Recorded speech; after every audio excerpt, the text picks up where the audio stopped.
In the grand tapestry of human history, we often celebrate the luminous threads, the famous heroes whose deeds echo through time. They grace our blockbuster movies, comic book pages, and even have statues erected in their honor. But what about the unsung heroes, the ones whose names have faded into the mists of time?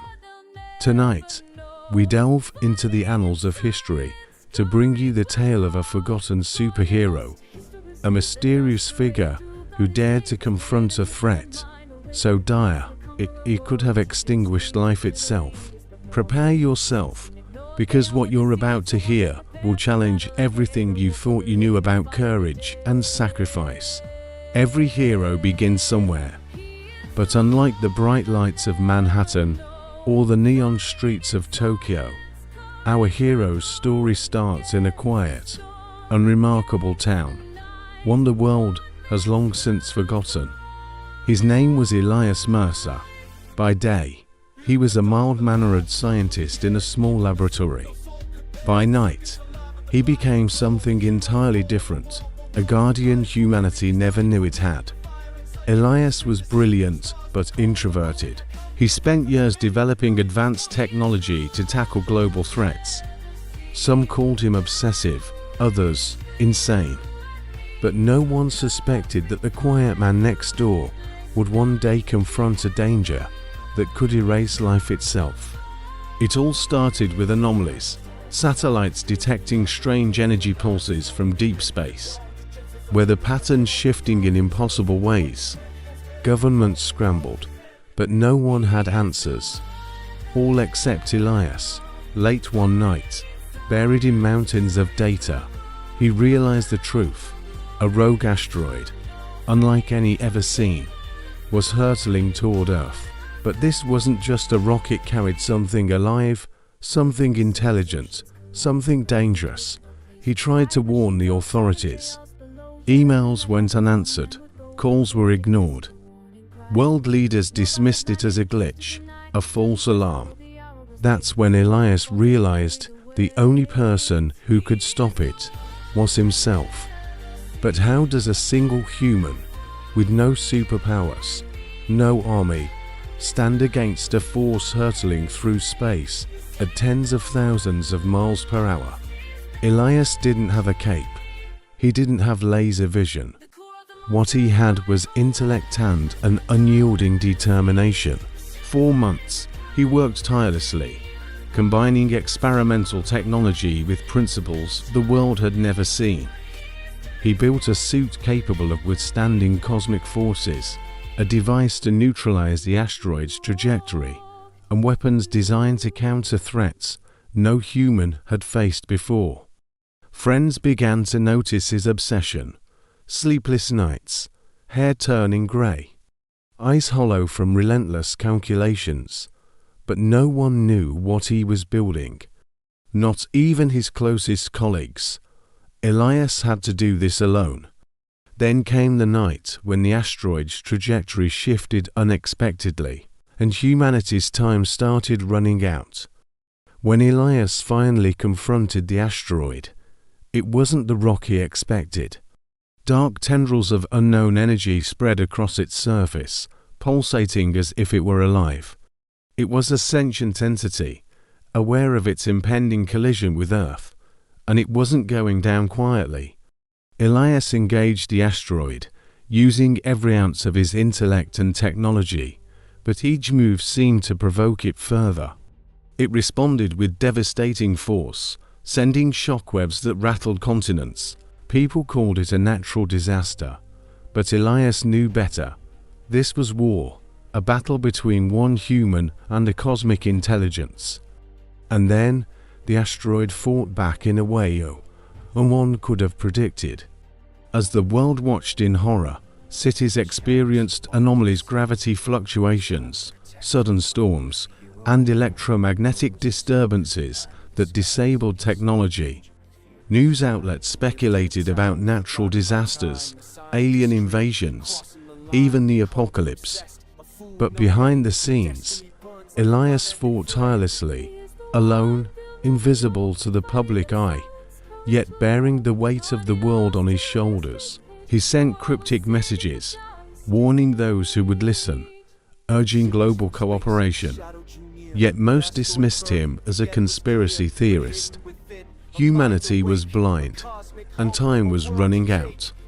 Would his plan succeed, or would Earth be obliterated by a force it never even knew existed? Elias launched himself into the void, equipped with his experimental suit and the device that could save or destroy the planet.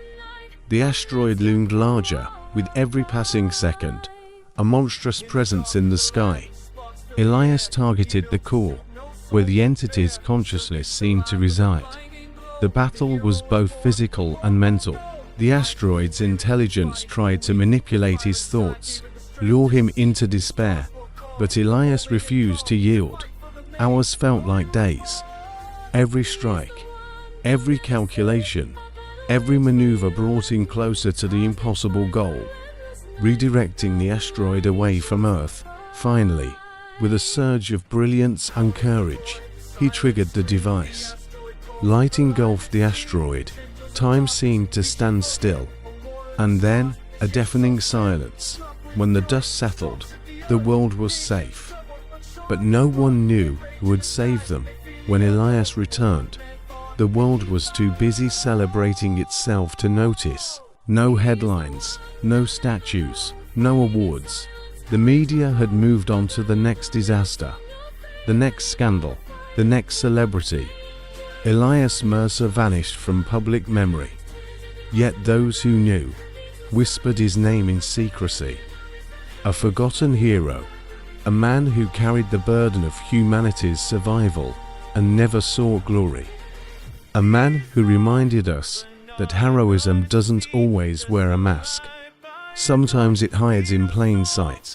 But perhaps the story doesn't end there, for Elias had discovered a truth even more terrifying than the asteroid itself, something that humanity may face again. And next time, there might be no one to stop it. After the asteroid incident, life on Earth slowly returned to normal. People rebuilt their lives, their cities, their hopes, all without realizing that they'd been on the brink of annihilation. Elias, too, resumed his life, or what passed for it. He continued his research, delving deeper into the mysteries of the cosmos, haunted by the knowledge of what could have been. His friends and colleagues noticed the toll it had taken on him. The sparkle in his eyes was dimmer now, replaced by a haunting awareness. His laughter, once frequent, was now a rare sound. The joy had been sucked out of his life, replaced by a chilling premonition. He knew that the asteroid was just a harbinger, a warning of greater threats lurking in the vast expanse of space. He saw it in the data, felt it in his bones. There were things out there, ancient, powerful, malevolent, and they were coming. Elias understood that he might have saved the day, but it wasn't a victory, it was a reprieve. And he spent his remaining days trying to convince the world, anyone who would listen, that they needed to prepare for what was to come. But as always, no one listened. They didn't want to hear it. They couldn't see it. They were blind to the darkness gathering on the horizon. Years turned into decades, and Elias grew old.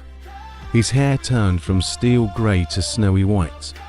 His eyes, once filled with wonder, now held the wisdom of ages, the knowledge of what could be. Yet his spirit never broke. He continued to study, to warn, to prepare. He knew that one day he wouldn't be there to protect them, and when that day came, humanity would need to be ready. For Elias was right, the asteroid was just the beginning.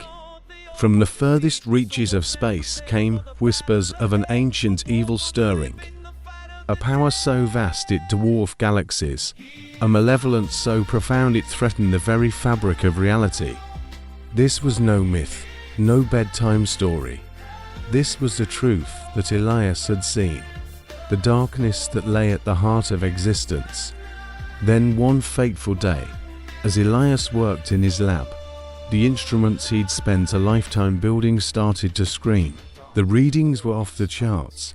The energy signature he'd seen years ago, the harbinger of doom, was back, and it was closer than ever. The end was here. Elias, frail in body, but indomitable in spirit, knew there was nothing he could do to stop it. This time, the threat was too great, the impending doom too overwhelming. He wasn't just facing an asteroid, he was confronting the abyss, the ultimate evil. As the world reeled from the news of the returning entity, Elias slipped away from it all, retreating to his lab for one last time. He wasn't going to fight this battle with technology or brute force. He was going to confront it with the one weapon he'd always had, his mind. In his final moments, Elias poured everything he was, everything he'd learned, everything he'd hoped for into one final, desperate plan. This wasn't just about saving the world. It was about saving existence itself. And as the darkness descended upon him, he whispered one final message into the void, a plea, a warning, a prophecy. Humanity had failed to listen once, twice, 1,000 times. But maybe, just maybe, this time they would. Maybe this time they would understand that the hero they'd forgotten was right all along. Maybe this time they would remember. Don't forget to subscribe and hit the notification bell for new videos.